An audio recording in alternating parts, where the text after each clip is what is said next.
Okay, for 794, they're asking us how many yearbooks the school should order. So they surveyed homeroom classes, and they said only 3 of them, right? They did a small sample of 3 homeroom classes, and they said 55 out of the 90 total, right, wanted to buy a yearbook. So now they're saying if the total was 2,000, how many people would want to buy this? So we could set up an equation by cross multiplication, and we could say 90 times x equals 55 times 2,000. Big numbers, right?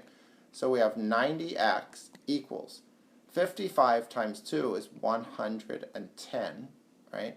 1,000. And then we could divide by 90. And this I'm going to do on my calculator. So I have 110,000, and I'm going to divide that by 90.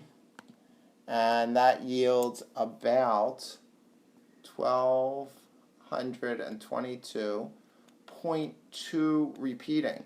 So I would say approximately, we don't want to give an answer like that, right?